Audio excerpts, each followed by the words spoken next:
রে, তোদের খবর কি? খাওয়া দাওয়া করছিস না কেন ঠিক মতন আজকাল? দিব্যি তো রোজ ঘাস এনে দিচ্ছি, নে খা খা। জানিস তো বউটা আমার আজকাল একটু বেশিই রেগে যায় আমার উপর। কি করি বলতো? তোরাই বল। একটু আগে বললো তোদের সাথে বসে গল্প করতে। তোরাই বল, ছাগলের সাথে মানুষ কি কখনো বসে গল্প করে? বউটার মাথাটা একেবারেই গেছে, বুঝলি? তুমি এখানে বসে আছো? তোমাকে আমি কি বললাম? তুমি তো একটু আগে বললে ছাগলের সাথে গল্প করো, তাই তো করছি। ওরে বয়রা আটপুরোর বেটা, আমি কি ছাগলের সাথে গল্প করতে বলেছি? আমি বলেছি ছাল বকলা সব বস্তায় ভরো। ছাল বাকল? কিসের ছাল বাকল? বাড়ির পেছনের গাছের গুড়ি ছাল বকলা পড়ে আছে, ওগুলো উনুনে জাল দেব, তাই বস্তায় ভরতে বলছি।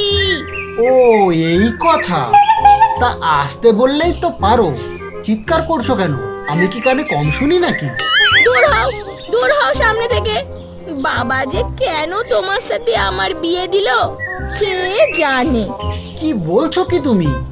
7 পাকে ঘুরে সকলের সামনে বিয়ে করেছি, আর তুমি জিজ্ঞেস করছো আমার সাথে তোমার বিয়ে কে মানে? কানে না হয় একটু কমই শুনি, তাই বলে তুমি এখন আমাদের বিয়েটাই মানছো না বউ? ওরে কপাল কপাল, সবই আমার কপাল। গোপাল গোপাল মানে? ওই পাশের বাড়ির মিচকে গোপাল নামের ছেলেটা? ও, বুঝতে পেরেছি।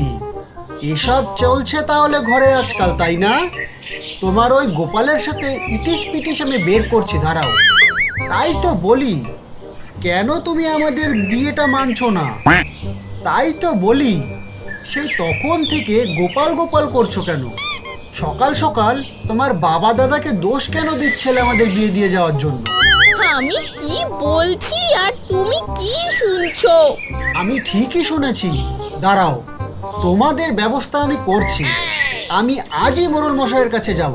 তুমি কি যাবে মোড়ল মশাইয়ের কাছে? যাব তো আমি। আমি গিয়ে বিচার দেব তোমার নামে।